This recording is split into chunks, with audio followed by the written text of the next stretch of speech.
Hi everyone, कैसे हैं आप सब। आई होप आप पूरे ज़ोरों शोरों से अपनी जेई की प्रिपरेशन कर रहे होंगे। यार लास्ट मंथ्स में क्या होता है कि कुछ ऐसी गलतियां हम कर देते हैं जिससे कि हमारे 2 साल की या 1 साल की पूरी प्रिपरेशन जो है वो एकदम ख़त्म हो जाती है। मतलब हम ये गलतियां जाने अनजाने में कर बैठते हैं, हमें पता नहीं होता कि ऐसा भी करना सही है या नहीं है इस समय। और हम अपनी स्ट्रेटजी को लास्ट मोमेंट पे चेंज कर लेते हैं या फिर ये गलतियां कर बैठते हैं जिनसे कि हमारा जो रैंक है, हमारी एक्सपेक्टेशन होती है कि हम टॉप 1000, टॉप 500, टॉप 2000, टॉप 5000 में आएंगे, जबकि हमारा रैंक बहुत नीचे गिर जाता है ना। कई बार होता है कि इतना एफर्ट लगाने के बाद भी बच्चे क्रैक नहीं कर पाते। तो ये ध्यान रखिएगा कि आप एटलीस्ट ये तीनों गलतियां नहीं कर रहे हैं। मैं एक एक करके बताने जा रहा हूँ। पहली गलती ये है कि बच्चे पूरे 2 साल बढ़िया से प्रेपरेशन करते हैं, सॉल्विंग करते हैं, थ्योरी पढ़ते हैं, बहुत बढ़िया करते हैं, लेकिन लास्ट के दिनों में आके उनको ऐसा लगने लग जाता है कि यार हमारी जो थ्योरी है ना वो काफ़ी वीक है और हम भूलते जा रहे हैं चीज़ें, है ना। ऐसा कई बार फीलिंग आ जाता है कि हम चीज़ें भूल रहे हैं, कि अभी ये चैप्टर पढ़े हुए बहुत टाइम हो गया, कुछ याद नहीं आ रहा है ना। ऐसा ऐसा ऐसा फीलिंग आता है। तो बेसिकली हम अपनी जो शिफ्ट है वो सॉल्विंग से हटा के अपने फोकस को थ्योरी पे ले जाते हैं ना। अपने फोकस को सॉल्विंग से हटा के हम अपने फोकस को थ्योरी पे ले आते हैं। ये लास्ट के मंथ्स में ऐसा करना बहुत बड़ी गलती है। क्यों? क्योंकि आप पेपर में जितनी सॉल्विंग करते हुए जाएंगे उतना बेटर है। अगर आप आखिरी के दिनों में थ्योरी ही पढ़ रहे हैं केवल, और क्वेश्चन सॉल्व करने आपने बंद कर दिए या बहुत कम कर दिए, तो पेपर में फिर कैसे क्वेश्चन सॉल्व होंगे ना। तो ये हमें ध्यान देना है कि ये गलती हम ना करें। लास्ट में जाके उल्टा सॉल्विंग ज्यादा करनी है हमें ना।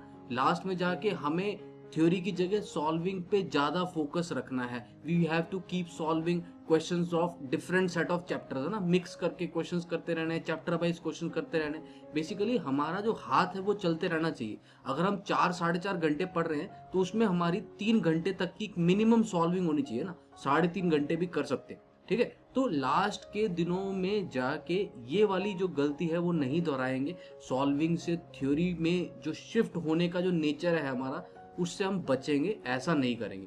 दूसरी चीज, वो पहले वाली का बिल्कुल उल्टा होता है। कई लोग ऐसे होते हैं जो लास्ट में क्या करते हैं, आखिरी के दिनों में अपने फॉर्मूलाज को भी रिवाइज नहीं करते, कुछ भी शॉर्ट नोट्स भी रिवाइज नहीं करते हैं ना। बिल्कुल ही थ्योरी को कट ऑफ ही कर देते हैं, ओवर कॉन्फिडेंस स्टेज में आ जाते हैं। ये सोचते हैं कि हमें अब सारा कुछ आता ही है और हम सॉल्विंग के थ्रू ही फुल रिवीजन करेंगे।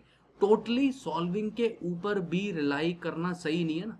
थोड़े थोड़े शॉर्ट नोट्स रिवाइज करते रहेंगे। पूरा डिटेल में 2 घंटे 3 घंटे थ्योरी में नहीं लगाएंगे, लेकिन दिन में आधा घंटा, पौना घंटा, 1 घंटा तो हम अपने शॉर्ट नोट्स को रिवाइज कर सकते हैं ना। आधा घंटा मिनिमम होना चाहिए। अगर आप मान लीजिए 4.5 घंटे पढ़ते हैं तो 4 घंटे सॉल्विंग करके आधा घंटा थ्योरी जरूर रिवाइज करते चले। फॉर्मुलाज रिवीजन बहुत इंपॉर्टेंट है। जैसे केमिस्ट्री जैसे सब्जेक्ट में तो आपको थोड़ा थोड़ा रिवाइज करता रहना पड़ेगा ना, अपनी एक्सेप्शंस को, अपने जो शॉर्टकट्स मान लो आपने मैथ्स में फिजिक्स में बनाए हैं उनको आपको रिवाइज करना। तो शॉर्ट नोट्स में जो भी आपने लिखा है वो बहुत इंपॉर्टेंट है। आखिरी के दिनों में, आखिरी के मंथ्स में रिवाइज करना, तो उसको जरूर करते रहे। शॉर्ट नोट्स को एकदम इग्नोर ना कर दे, ठीक है। शॉर्ट नोट्स जरूर बनाए और उसको करते रहे। ये दूसरा पॉइंट है। तीसरी गलती, कई बार क्या होता है हम टेस्ट देने से घबराते हैं। मैं देखता हूँ अक्सर बच्चे क्या करते हैं, देखो जब हमारा कोर्स चल रहा है तब आप टेस्ट नहीं दे रहे हो या कम दे रहे हो चलेगा, लेकिन आखिरी के महीनों में ना, जैसे लास्ट 2-3 महीने हैं, उस समय तो आपको टेस्टिंग करनी पड़ेगी ना। सीधा तो है नहीं कि आप पेपर वाले दिन ही जाके अपने आप को टेस्ट करोगे। लोग सोचते हैं कि भाई मैंने अगर टेस्ट दिया, मेरे कम नंबर आए तो मैं डीमोटिवेट हो जाऊंगा ना। इस स्टेज में जाके वो सोचना गलत है। आपको लास्ट स्टेज में जाके अभी टेस्ट तो देना ही पड़ेगा। तो हर संडे एक मॉक टेस्ट जरूर देना ना। लोग टेस्ट नहीं देते हैं। बहुत सारे बच्चे डरते रहते हैं, मैं बाद में दे दूंगा टेस्ट, मैं एक बार रिवाइज कर लूं, अभी मेरी रिवीजन पूरी नहीं हुई है, अभी मेरी सॉल्विंग पूरी नहीं हुई है, मैं थोड़ा रुक के टेस्ट दे दूंगा। टेस्ट देते रहना चाहिए ना। अगर आप 2 साल पढ़े हो तो टेस्ट में एक डिसेंट अमाउंट ऑफ नंबर आएंगे। टेस्ट से एक्सपेक्टेशन मत रखो, लेकिन टेस्ट दो तो सही ना। कोई टेस्ट देंगे तभी तो 3-3 घंटे बैठने की सिटिंग बनेगी, तभी पता चलेगा कैसे एक एक सेक्शन से दूसरे सेक्शन में, एक सब्जेक्ट से दूसरे सब्जेक्ट में शिफ्ट करना है ना, और कैसे अपने 3 घंटे में माइंड को पूरा एक्टिव रखना है। तो जो मॉक टेस्ट है वो जरूर देते रहे ना, उसको छोड़े नहीं। मॉक टेस्ट देना वेरी वेरी इंपॉर्टेंट है। लास्ट के स्टेज में अगर आप इनको छोड़ते हैं तो फिर एक बहुत बड़ी गलती ये आपकी हो जाएगी, जो कि डेफिनेटली आपके रैंक्स को नीचे की तरफ ले जाएगी। तो इन 3 चीज़ों पे आपको ज़रूर ध्यान देना है। लास्ट तक सॉल्विंग करते रहना है, सॉल्विंग को छोड़ना नहीं है। शॉर्ट नोट्स भी पढ़ते रहना है, फॉर्मूलाज रिवाइज होते रहें, शॉर्टकट्स रिवाइज होते रहे, जो इनऑर्गेनिक ऑर्गेनिक केमिस्ट्री में या फिजिकल केमिस्ट्री में याद करने वाली चीज़ें एक्सेप्शंस हैं उनको हम करते रहें। मतलब जो चीज़ें हमें लास्ट मोमेंट में हम भूलते हैं ना, उनको शॉर्ट नोट्स के थ्रू रिवाइज करते रहे और मॉक टेस्ट देते रहे। हर संडे एक मॉक टेस्ट जरूर देते रहना ना। जैसे कल भी संडे है तो कहीं से भी आप मॉक टेस्ट दे सकते हैं ना। बहुत सारे फ्री प्लेटफॉर्म्स हैं जहाँ से मॉक टेस्ट दे सकते हैं। हमारे अनअकैडमी पे भी मॉक टेस्ट सीरीज चल रही है, एकदम फ्री है, वहाँ से भी दे सकते हैं। ठीक है, यहाँ पे जो टेस्ट है वो फर्स्ट टेस्ट जो हो रहा है वो 20 मार्च को होने वाला है। आशीष अरोड़ा सर उसको खुद सुपरवाइज करने वाले हैं। ऑल इंडिया टेस्ट सीरीज है ये जेई मेन के लिए, जिसमें आपको डिटेल सोल्यूशंस मिलेंगे। आपको आप कह सकते हैं कि आपको अनअकैडमी का सब्सक्रिप्शन भी मिल जाएगा 100% ऑफ पे, है ना। जो रैंकर्स होंगे उनको डेफिनेटली मिलेगा। और वीडियो सोल्यूशंस है, डिटेल परफॉर्मेंस एनालिसिस है। तो ये जो टेस्ट है वो कल होने वाला है संडे को। ठीक है, तो you can enroll this test definitely and अपनी जेई मेन की प्रेपरेशन को चेक कर सकते हैं, औरों के साथ कंपेयर कर सकते हैं। ठीक है, उसके अलावा अनअकैडमी पे स्कॉलरशिप टेस्ट भी होने वाला है 27 मार्च को। IIT जेई मेगा कॉम्बैट है जिसमें 21 क्वेश्चंस आएंगे और आप Dell laptop, Samsung tag, Samsung mobile and Amazon voucher जीत सकते हैं। इसको आप मेरे रेफरल कोड विनीत लाइव के साथ अनलॉक कर सकते हैं, एकदम फ्री है, इसमें कुछ भी नहीं है। ठीक है, उसके अलावा मेरी प्रोफाइल को आप फॉलो कर लीजिए, वहाँ पे मैं फ्री क्लासेस लेता रहता हूँ ना।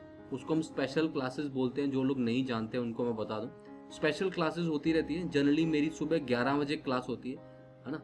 अगर मेरा 11 बजे क्लास नहीं होता तो मेरा यूट्यूब चैनल पे लाइव सेशन रहता है। तो जनरली क्लास रहती है, स्पेशल क्लास 11 बजे रहती है ये। जैसे मंडे को होगी, ठीक है, मंडे, ट्यूसडे, वेडनेसडे, इन दिनों में क्लासेस होने वाली हैं। तो आप उन क्लासेस में जुड़िए। आपकी कोई क्वेरीज हैं तो feel free to come and get those queries resolve. आप आइए और अपनी क्वेरीज को उन क्लासेस में रिजॉल्व करा सकते हैं। एकदम फ्री होती हैं ये क्लासेस, इसमें कोई भी आपको सब्सक्रिप्शन लेने की ज़रूरत नहीं है ना। डेफिनेटली सब्सक्रिप्शन भी ले सकते हैं, उसके लिए जो प्लस के कोर्सेज हैं वो सब्सक्रिप्शन से ही खुलते हैं। आइकॉनिक आप सब्सक्रिप्शन प्लस सब्सक्रिप्शन ले सकते हैं, बट ये जो स्पेशल क्लासेस हैं वो एकदम फ्री होती हैं। उसमें प्रैक्टिस चलती है, उसमें आप मेरे साथ आके अपनी स्ट्रैटेजी डिस्कस कर सकते हो 1 to 1, है ना। कोई आपकी क्वेरीज हैं वो पूछ सकते हो।